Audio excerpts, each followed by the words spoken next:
오늘은 야곱 바로 알기 20번째이자 마지막 시간으로 본문은 창세기 25장으로 다시 돌아가서 25장 19절에서 23절 보겠습니다. 창세기 25장 19절에서 23절 제가 봉독하겠습니다. 아브라함의 아들 이삭의 족보는 이러하니라. 아브라함이 이삭을 낳았고 이삭은 40세에 리브가를 맞이하여 아내를 삼았으나 리브가는 밧닷 아람의 아람 족속 중 버두엘의 딸이요 아람 족속 중 라반의 누이였더라. 이삭이 그의 아내가 임신하지 못하였으므로 그를 위하여 여호와께 간구하매 여호와께서 그의 간구를 들으셨으므로 그의 아내 리브가가 임신하였더니 그 아들들이 그의 태속에서 서로 싸우는지라. 그가 이르되 이럴 경우에는 내가 어찌할꼬 하고 가서 여호와께 묻자온대 여호와께서 그에게 이르시되 두 국민이 내 태중에 있구나. 두 민족이 내 복중에서부터 나누이리라. 이 족속이 저 족속보다 강하겠고 큰 자가 어린 자를 섬기리라 하셨더라. 야곱과 그의 믿음을 19번에 걸쳐서 새로운 시각으로 살펴보았는데 오늘 간단히 정리해서 결론을 내리고자 합니다. 미처 다루지 못한 부분들이 남아있어서 아직 많이 아쉽긴 하지만 하나님의 말씀은 너무나 오묘하고 풍성해서 야곱 하나만 해도 일일이 다 알아보기는 끝이 없습니다. 결론을 내리자면은 야곱의 인생을 마감하는 모습을 참조해야 할 텐데 거꾸로 그의 출생을 설명해주는 본문을 다시 보려 합니다. 성경 인물들의 삶과 인생은 하나님이 처음부터 끝까지 당신의 계획에 따라 주관하셨는데 본문이 야곱 인생에 대한 그분의 뜻이 가장 알기 쉽게 드러나 있기 때문입니다. 그동안 야곱을 새롭게 조명해 본 까닭은 그가 아주 영악한 거짓말쟁이 사기꾼으로 평가되어 왔는데 과연 그러한지 따져보려는 것이었습니다. 전통적인 평가가 완전히 틀린 것은 아니지만 성경을 앞뒤로 연결해서 자세히 살펴보았더니 상당히 다르게 말하고 있음을 우리가 발견했습니다. 야곱이 그런 평가를 받게 된 것은 팥죽 한 그릇으로 형에게서 장자권을 양도받은 일과 또 아비에게 자기가 형인 양 거짓말로 속인 일 두 사건 때문이었습니다. 얼룩진 양으로 라반보다 더 부자가 된 것은 살펴본다면 하나님의 기적이었으므로 야곱과는 관계가 없어서 그건 고려해 볼 필요가 없습니다. 우선 팥죽 사건은 에서와 상호 계약에 따라 이루어진 정당한 거래였습니다. 아비를 속인 것도 엄마 리브가가 먼저 제안했고 그 방법까지 가르쳐 준 것으로 당시의 그 여러 정황상 야곱은 그대로 따르는 것이 옳았습니다. 야곱은 결코 사기꾼이 아니었고 실제로 그 아버지를 속인 일 빼고는 일생을 정직하고 성실하게 살았습니다. 그렇다면은 반드시 에서와 리브가가 왜 그래야만 했든지 그 배경과 이유부터 살펴야 하는데도 지금껏 그런 부분에 미진했던 것입니다. 먼저 에서는 성격이 급해서 자기 감정을 절제하지 못한 뜻도 있지만은 평소에 장자권을 전혀 중요하게 여기지 않았습니다. 전문 사냥꾼으로서 가나안 온 땅을 돌아다녀야 하므로 장자로서 아비의 땅을 물려받는 일에 그리 연연하지 않았던 것도 하나의 이유로 작용했던 것 같습니다. 법적으로 장남이 장자권을 갖지 못하는 경우는 세 가지입니다. 본인이 스스로 다른 형제에게 양도하거나 불법을 저질러서 박탈당하거나 최종적인 권한을 가진 아버지가 다른 아들에게 주는 것입니다. 에서의 경우는 이 세 가지에 다 해당됩니다. 에서는 분명히 자신의 자발적인 의사로 동생에게 양도했습니다. 이방 여인을 그것도 2명과 부모의 허락도 없이 결혼한 것은 여호와 언약의 장자로서 절대로 행해서는 안 되는 큰 죄였습니다. 그리고 경위야 어떻게 됐든 간에 아버지 이삭이 야곱에게 장자권을 공식적으로 물려주었습니다. 야곱이 에서라고 시침대고 거짓말한 것은 분명히 잘못이었지만 이삭이 그 정도로 몇 번이나 의심이 들어서 물어볼 정도였으면 얼마든지 제3자와 대면해서 확인할 수 있는 방법이 있었는데도 그러지 않았으니까 이삭의 책임도 큰 것입니다. 셋 중에 하나만 충족되어도 장자권의 법적 성견이 이루어지는데 야곱의 경우는 3가지 다 만족시켰습니다. 법적으로 야곱이 장자가 되고도 남으며 어느 누구도 그것에 대해서 하자를 걸 수가 없습니다. 말하자면 야곱의 장자권 승계가 단순히 사기로 거짓말로 취득했다고 비난받을 소지는 사실상 없다는 뜻입니다. 간단히 이렇게만 따져봐도 성경 자체가 야곱을 일반적인 윤리가 아닌 다른 측면에서 평가해야 된다고 말하고 있는 셈입니다. 무엇보다 야곱은 리브가가 시키는 대로 따랐고 그때 그의 나이가 77세였습니다. 형에게 장자권을 양도받은 이후로도 오랜 시간 심사숙고했고 그 끝에 결행한 일이었습니다. 그럼 리브가가 왜 야곱들의 아비를 속이라고 지시했는지 그 이유와 당시 사정을 알지 못하면 야곱도 정확하게 평가할 수 없게 되는 겁니다. 본문은 그 질문에 대한 결정적인 해답을 제공하고 있습니다. 우선 리브가는 이삭과 결혼하고 20년이 지나도록 임신을 하지 못했습니다. 이삭이 40세에 결혼해서 60세에 쌍둥이를 낳았습니다. 남편 이삭과 함께 간절히 기도해서 쌍둥이를 잉태했는데 21절에 보시면은 리브가의 임신을 위해서 본인이 아닌 남편이 이삭이 기도했다고 말합니다. 라반의 집에 아람 족속 라반의 집안에서 자란 리브가는 여호와 신앙을 남편 이삭을 통해서 처음으로 접했을 것입니다. 그러니까 결혼 초기에는 당연히 리브가의 믿음이 남편에 비해서 미숙했을 겁니다. 어쨌든 부부가 합심해서 무려 20년이나 기도했습니다. 그리고 이제 임신 사실을 확인하자마자 리브가의 여호와에 대한 믿음은 아주 견고해졌을 겁니다. 그런데 배가 너무 불러서 아무래도 쌍둥이 같은 데다가 태중의 움직임이 예사롭지 않습니다. 아주 격렬합니다. 틀림없이 2가지 움직임이 동시에 감지됐을 겁니다. 20년 만에 기도해서 된 임신인데 혹시라도 잘못될까 봐 크게 걱정되었고 그래서 이번에는 리브가가 직접 여호와께 어찌된 일인지 물어보는 기도를 했습니다. 22절에 보시면 그의 태 속에서 서로 싸우는데 그러니까 리브가가 여호와께 물었다고 합니다. 기도한 자도 응답받은 자도 분명 리브가인 겁니다. 하나님은 그녀에게 23절에서 큰 자가 어린 자를 섬길 것이라고 응답해 주었습니다. 장남과 차남이 맡은 역할이 바뀔 것이라고, 즉 야곱이 장자권을 갖게 된다는 겁니다. 그런데 주목할 사항은 처음에는 2 형제가 싸운다고 하지 않고 2 국민, 민족, 족속으로 나눠지고 한쪽이 더 강해진다고 했습니다. 야곱과 에서의 후손인 이스라엘의 족속과 에돔 족속에 대한 일입니다. 예언입니다.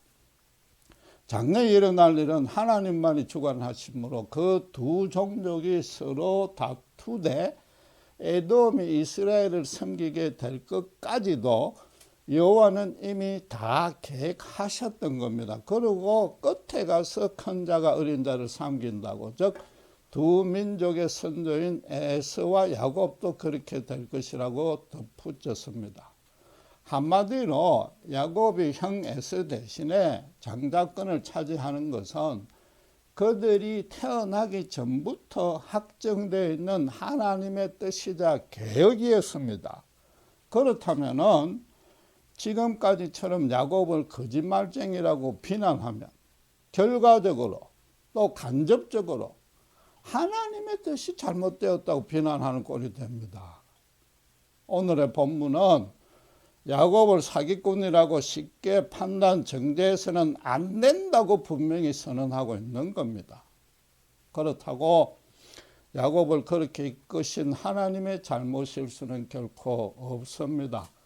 성경을 더욱 세밀하게 앞뒤로 연결해서 읽으며 행간의 의미까지 찾아봐야 되는 겁니다. 여러분, 리브가의 당시 심정을 한번 헤아려 보십시오. 먼저 20년간의 기도 끝에 하나님의 기적으로 잉태했습니다.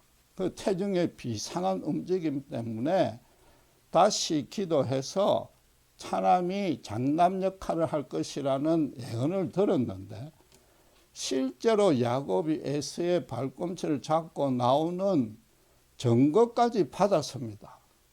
그러니까 그녀의 여호와에 대한 신뢰는 절대적으로 변하고 이 예언이 실현되지 않으리라고는 상상도 못했을 겁니다. 그 후로 그녀는 하나님의 그 역사에 쓰임받으려는 소원을 갖는 믿음의 여종이 되어서 계속 기도했을 것이며 따로 야곱에게만은 그 대비를 하라고 가르쳤을 겁니다.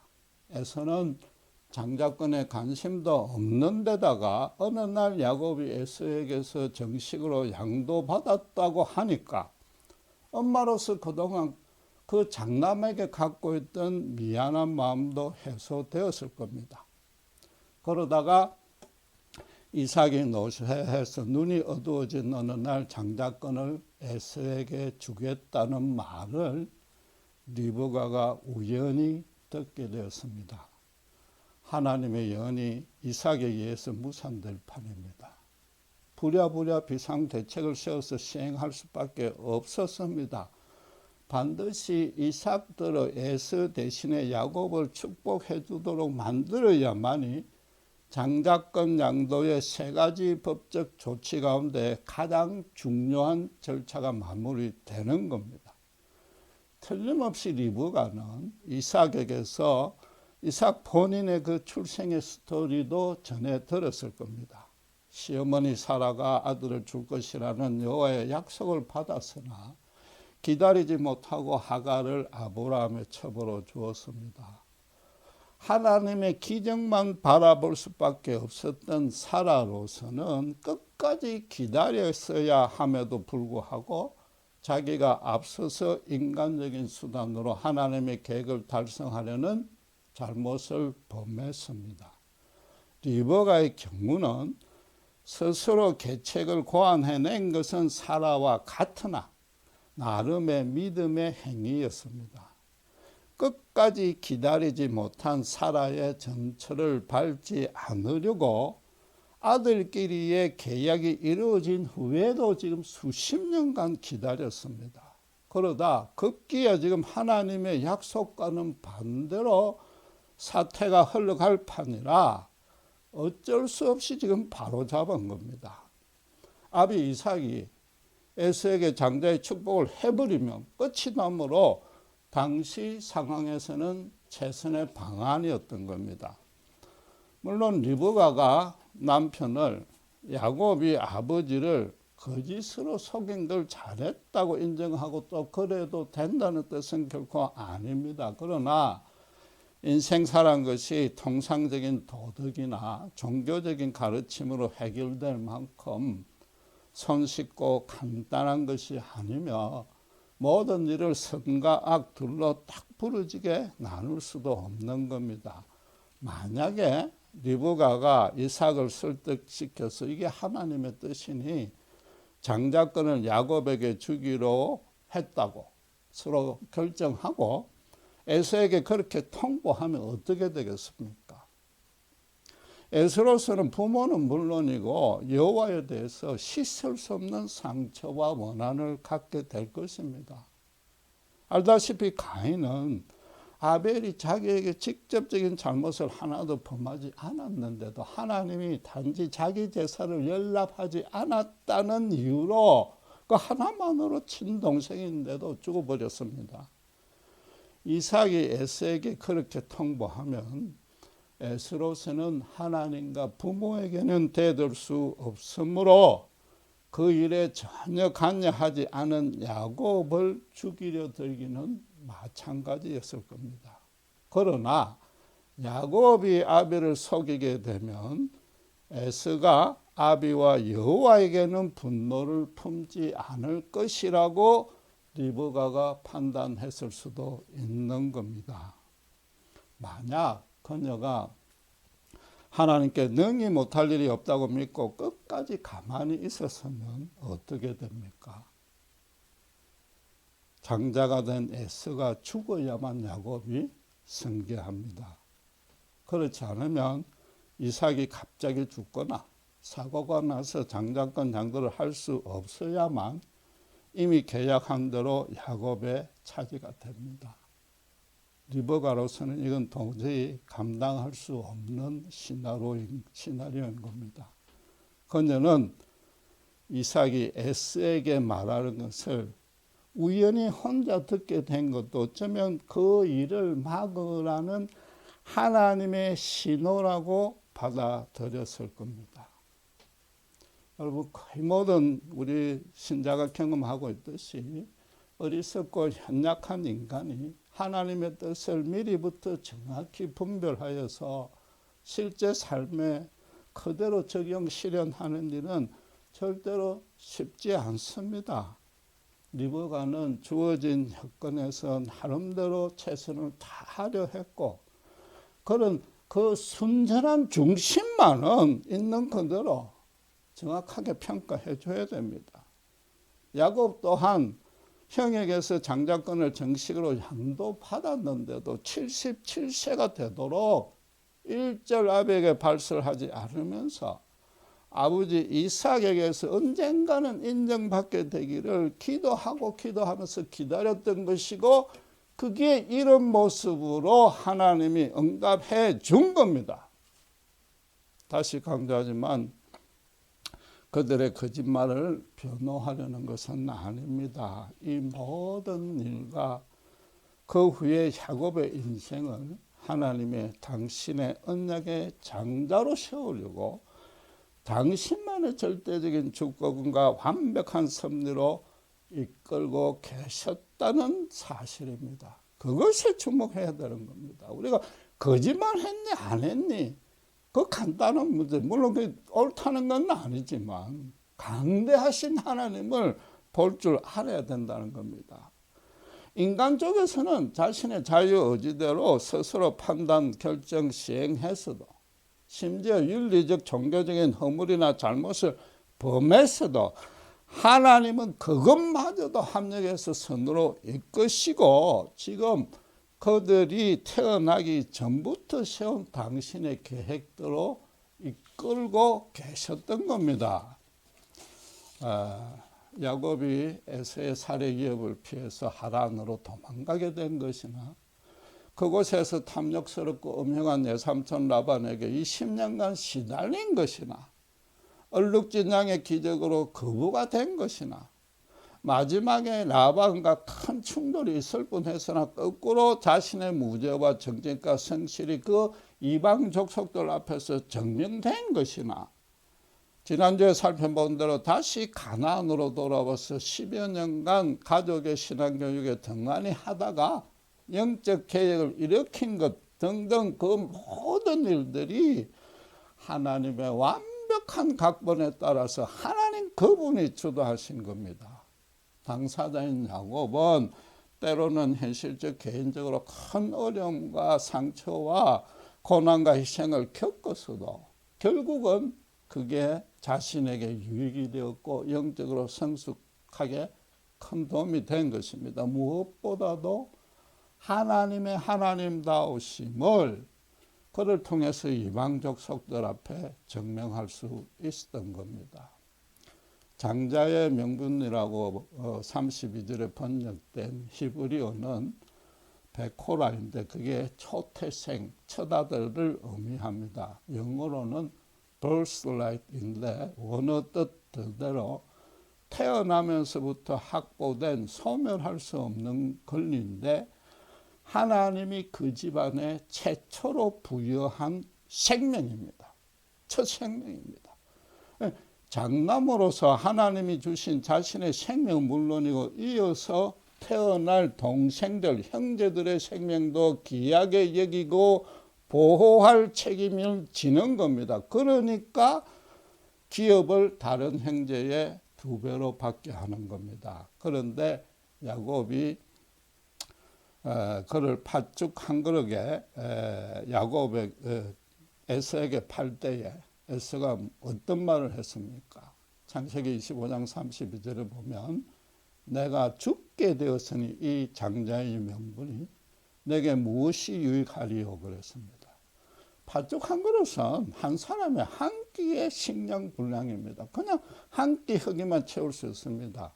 그런데 팥죽 한 그릇 안 먹으면 자기는 죽겠다고 말합니다. 물론 그건 허기진 상태를 강조하는 표현이긴 해도 팥죽 한 그릇에 생명이 오간다고 말했습니다.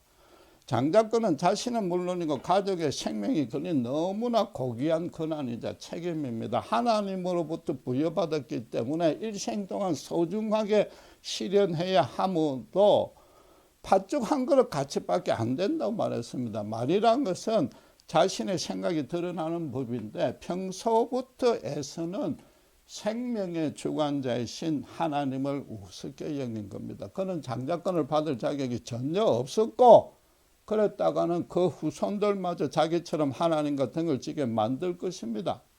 우상을 숭배하는 아내들 또한 자식들을 여호와 신앙으로 키워가기에는 부족했던 것은 마찬가지입니다. 요컨대 장자권은 처음부터 반드시 야곱에게 주어져야만 했던 겁니다. 특별히 야곱을 통해서 12아들을 갖게 하려는 것이 하나님의 계획이었습니다. 약속의 씨앗이 아브라함과 이삭 한 명으로 겨우 이어졌고 지금 3대 만에 쌍둥이 2명이 태어났으나 그 중에 에서는 지금 제외됩니다. 그러다가 4대째에 당신이 약속하신 대로 후손이 장성케 되는 증거를 장자를 바꿔가면서까지 그 가시적으로 보여주려는 것이 하나님의 계획이었던 겁니다.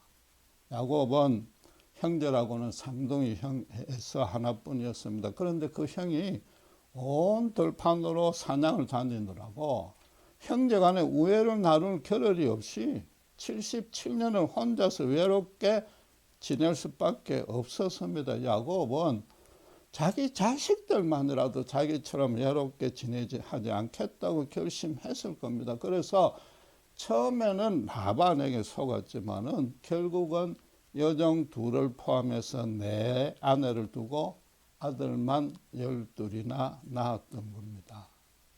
12이라는 숫자는 이 땅의 시간과 공간 전부를 아우른다는 의미입니다. 예수님이 신약에서 12사도를 택한 것처럼 야곱의 12아들도 세상 모든 사람을 하나님의 구원 대상으로 삼는다는 뜻입니다. 하나님은 구약에서 여호와를 따르는 백성만, 신약에서 기독교 신자에게만 창성케 되는 복을 주시는 분이 절대 아닌 겁니다.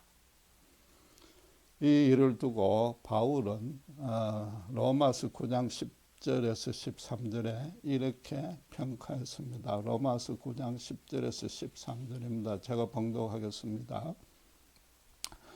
그뿐 아니라 또한 리브가가 우리 조상 이삭 한 사람으로 말미암아 임신하였는데 그 자식들이 아직 나지도 아니하고 무슨 선이나 악을 행하지 아니한 때에 택하심을 따라되는 하나님의 뜻이 행위로 말미암지 않고 오직 부르시는 이로 말미암아 쓰게 하려 하사 리브가에게 이르시되 큰 자가 어린 자를 섬기리라 하셨나니 기록된 바 내가 야곱은 사랑하고 에서는 미워하였다 하심과 같으니라.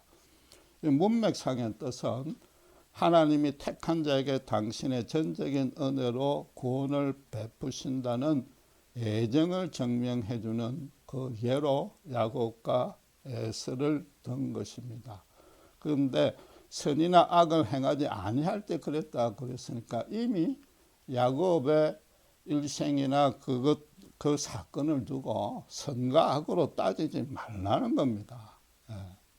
다른 성경이 야곱 사건에 대해서 설명한다는 것은 하나님이 그 사건에 대해서 하나님 스스로 평가하는 셈입니다. 지금 장자권이라는 주제와 연결하면은 에서와 야곱이 각자 자기 인생을 선악간에 어떻게 뿌려갔든지 간에 하나님 그분이 야곱을 장자로 세웠고 그 사실은 절대로 변화가 없었을 것이란 뜻입니다. 그런데 그 이유가 특이합니다. 기록된 바, 이거는 말라기 1장 2절 3절을 인용한 것인데 야곱은 사랑하고 에서는 미워했기 때문이라고 말합니다. 히브리어에는 비교급이나 최상급 표현이 없습니다. 같은 의미를 반복하거나 아니면 정반대어를 사용해서 그 의미를 드러냅니다. 에서보다 야곱을 더 사랑했다는 의미를 드러내려고 에서는 미워했고 야곱은 사랑했다고 반대되는 묘사로 대조시킨 겁니다. 다시 말하지만 하나님이 에서를 미워한 것이 결코 아니라는 겁니다. 에서는 사냥꾼이라서 한 곳에 정착하지 못한 탓인지 창세기 36장에 보면은 아내는 셋이었으나 아들은 5만 낳았습니다. 후손을 창성케 해서 여호와 신앙으로 자녀를 양육케 하는 데는 아무래도 그는 부적격이었습니다. 그러니까 성경이 처음부터 장막에 야곱은 조용히 거하길 좋아한다고 서로 대조시키고 있는 겁니다. 에서가 한 끼라도 허기지면 견디지 못했던 것도 평소에 먹고 마시는 걸 아주 즐겼다는 반증입니다. 에서는 원래부터 하나님에 대한 관심이 없이 세상 쾌락을 즐기며 일생을 살아갔던 자입니다. 야곱과 화해한 후에도 부모 곁으로 가지 않고 창세기 33장 16절에 족장으로 통치하고 있던 그냥 세일 땅으로 돌아갔습니다. 하나님은 당신의 장자권에 대해서 아예 관심조차 없는 에서 대신에 야곱을 택해서 당신의 언약을 실현할 자로 준비하고 훈련시켰던 겁니다. 야곱을 에서보다 더 사랑한 것이 아니라 당신의 일을 맡기기 위해서 야곱을 택했을 뿐입니다. 오늘날도 마찬가지입니다.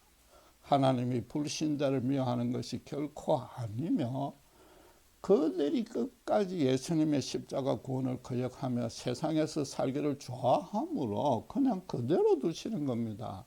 그리고 신자도 세상 사람들보다 더 사랑해서 택하고 구한 것이 아니라 당신의 언약의 장자로 세우기 위해서 택한 겁니다. 그래서 야곱의 일생을 살필 때에 가장 주목해야 될 내용이 바로 오늘 본문에 이어지는 26절에 나옵니다. 알다시피 야곱은 에서의 발 뒤꿈치를 잡고 출생했다는 겁니다. 태아가 그러는 것은 있을 수도 없는 일로 이건 하나님이 행한 기적입니다. 당신께서 예언하신 대로 작은 자가 큰 자를 다스린다는 가신적인 증거였던 겁니다. 그리고 그 뜻은 이 두 사람이 쌍둥이므로 출생 때부터 헤어질 수 없는 사이라는 겁니다. 하나님의 뜻 안에서는 둘은 하나라는 겁니다. 에서는 자신의 인간적 제약과 욕심과 감정에 휩쓸려서 야곱을 원수로 여기고 미워했지만은 결국은 야곱의 호의에 감동해서 화해했습니다. 그리고 그 전날 밤에 하나님은 야곱에게 하나님과 사람들로 겨루어서 이겼다는 뜻으로 이스라엘이라는 새 이름을 주었습니다. 그래서 야곱이 새 이름 이스라엘로 바뀐 후에 처음으로 사람들로 겨룬 대상이 누구예요? 바로 형 에서였단 말입니다. 야곱은 살펴본 대로 자기 전부를 형에게, 다른 말로 하나님에게 맡김으로 해서 그분의 권능과 은혜로 에서를 이긴 겁니다. 신자는 세상의 형통의 싸움에서 불신자를 이기는 게 아니고 하나님의 사랑의 싸움에서 그들을 이겨내는 자라는 겁니다. 태어날 때부터 에서의 발 뒤꿈치를 잡은 것도 장자가 될 야곱이 자기 때문에 장자 자리에서 밀려난 에서를 뒤에서 붙들어주는 형국입니다. 그래서 본문도 야곱의 이름이 거짓말쟁이가 아니라 발꿈치를 잡았다는 뜻이라고 지금 말하고 있는 겁니다. 여러분, 아담이 사탄의 깨에 넘어가서 타락한 후에 하나님이 사탄의 노예가 될 인간의 구원을 위해서 메시아 예수님을 보내겠다고 약속했습니다. 창세기 3장 15절에 내가 너희로 여자와 원수가 되게 하고 내 후손도 여자의 후손과 원수가 되게 하리니 여자의 후손은 내 머리를 상하게 될 것이요 너는 그의 발꿈치를 상하게 할 것이니라고 예언했습니다. 여자의 후손은 장차 오실 메시아 예수님으로 주님이 오시면 사탄의 머리 상하게 하나 사탄은 겨우 주님의 발꿈치만, 이 히브리 원어로 오늘 본문과 동일한데 상하게 한다고 말합니다. 사탄이 사람들을 충동시켜서 예수님을 십자가에 죽이게끔 이끌지만은 주님은 사흘 만에 부활하셔서 사탄의 흉계를 완전히 깨뜨리고 그의 노예가 되어 있던 인간을 구원해 준다는 겁니다. 이것이 성경에 기록된 최초의 십자가 복음입니다. 그런데 지금 야곱은 에서의 발꿈치를 붙잡고 출생했습니다. 이 창조시에 사탄에게 선포하신 하나님의 예언을 학대에 적용하면 에서는 지금 사탄의 종이 되어 있기 때문에 그 발꿈치가 마치 예수님처럼 사탄에 의해서 상한 자가 됩니다. 야곱이 에서의 발꿈치를 잡고 놓지 않음으로 해서 태어날 때부터 진정한 의미의 장자권을 에서를 위해서 사용하게 한 셈입니다. 하나님의 언약 안에 이미 들어온 야곱과 그 후손들이 그 언약에 들어오지 못한 에서와 그 후손들을 사탄에서 건져내야 된다는 것을 의미하는 겁니다. 바울이 야곱과 에서의 예로 하나님의 예정 구원을 설명한 이유도 마찬가지입니다. 당시에 이방인들이 예수님을 먼저 믿은 반면에 예수님과 동족인 유대인들이 오히려 믿지 않고 주님을 십자가에 달고 지금도 신자들을 박해하는 것에 대해서 의문과 반발이 있었는데 그에 대해서 바울이 변정한 겁니다. 그래서 로마서 11장 26절에 이방인의 충만한 수가 십자가 구원 안에 들어오기까지 이스라엘이 더러는 완악하게 만든 것이라고 선언했습니다. 그러니까 구약 시대에는 이방인의 구원 순서가 에서처럼 야곱보다 뒤로 밀렸으나 신약 시대에는 그 순서가 바뀐다는 겁니다. 바뀌었다는 겁니다. 결국 그렇다면은 어느 시대나 어느 장소에서나 인간적에서 하나님을 예면했어도 하나님이 예면하는 민족은 에돔과 이스라엘을 포함해서 단 하나도 없다는 뜻입니다. 야곱의 일생은 하나님의 영적 장자가 되어야 한다는 그분의 이런 태생적인 프레임을 벗어날 수 없었습니다. 야곱의 자유가 제한받았다는 뜻이 아니라 그 정반대입니다. 그 여호와 언약의 장자로서 끝까지 헌신 순종함으로써 도리어 야곱만이 참 자유를 누렸습니다. 야곱과 그의 인생을 하나님의 이 프레임을 배제하고는 온전히 이해할 수 없는 겁니다. 야곱이 비록 자신의 선의와 믿음으로 스스로 행했어도, 심지어 아버지를 거짓말로 속였어도 처음부터 끝까지 하나님은 당신의 계획을 이루신 겁니다. 야곱에게 장자권을 주신 그분의 뜻은 그래서 세상 모든 사람들이 에서처럼 살아도 너 야곱만은 그렇게 살지 말라는 겁니다. 인간적으로 따져도 유산을 훨씬 많이 받는 장남이 혼자서 잘 먹고 잘 살면 그건 천륜을 어겼다고 비난받습니다. 야곱에게 장자권을 주신 뜻은 에서 같은 자들을 얼마나 불쌍하냐, 너처럼 바꾸기 위해서 그들 앞에서 내 거룩한 삶을 보여주라는 겁니다. 하나님의 참 장자 되시는 예수님의 십자가 은혜로 구원받은 신자들 또한 하나님의 장자로 이미 부름받았습니다. 이미 그분의 장자가 되어 있습니다. 더 이상 구원은 걱정할 필요가 없습니다. 이제는 그 장자로서 하나님께 순종 충성할 일만 남았습니다. 실제로 그분과 말씀과 기도로 교제하고 일생에 걸쳐서 신실하게 동행해야 됩니다. 불신자들의 발 뒤꿈치를 감싸 안아주면서 예수님의 가신 길을 따라 가야 됩니다. 세상에서 어떤 비방, 멸시, 학대를 받아도 그 일을 게을리 해서는 안 됩니다. 더 중요하게는 야곱의 일생 동안 그랬던 것처럼 하나님 그분께서 우리의 일생을 당신의 장자라는 프레임에서 절대로 벗어나게 놓아두지 않을 겁니다. 그분이 기어이 우리를 야곱이나 바울 같은 인생으로 이끄실 겁니다. 우리는 심령의 중심만 언제 어디서 누가 무슨 일을 하든 오직 그 프레임 안에 위치시키면 되는 겁니다. 여러분 이 시간 서로의 인생을 다시 한번 점검해 보시기 바랍니다. 야곱처럼 세상에 나가서 불신자의 발꿈치를 잡아주고 있습니까? 혹시 교회 안에서 교인들끼리만 붙들고 있는 건 아닙니까? 그것도 못하고 자신과 가족의 뒤꿈치만 붙들고 있는 것은 아닐 겁니다. 기도하겠습니다. 하나님 아버지 오늘 감사합니다. 야곱의 일생을 다시 한번 정리해 볼 때 그가 인간적인 허점이 있고 또 한편 성실하고 정직하게 살았지만 그 선악간에 넘어서 오직 하나님의 강대하신 뜻과 계획이 있음을 봅니다.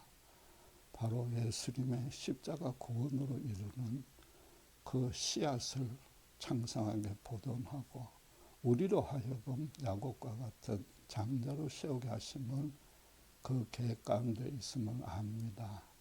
함부로 야곱을 사기꾼이나 거짓말쟁이로 비난할 것이 아니라 더 크고 놀라우신 오묘하신 하나님의 뜻과 은혜를 분별하고 깨달아 오늘날 우리의 삶에도 적용하고 야곱처럼 하나님의 장자로 세상 앞에 설 수 있는 저희들 되게 해 주시옵소서. 야곱이 에서의 발꿈치를 잡고 놓지 아니했듯이 상등이여 하나님 안에서 한 백성이기에 우리 또한 불신자들의 발꿈치를 끝까지 붙들고 감사하며 주님의 사랑으로 그들을 겨루 사랑으로 이길 수 있는 주님의 십자가로 이길 수 있는 정말 충성된 장자가 될 수 있도록 저희들을 인도하고 축복해 주시옵소서. 감사합니다. 우리 주 예수 그리스도 이름으로 기도드렸습니다.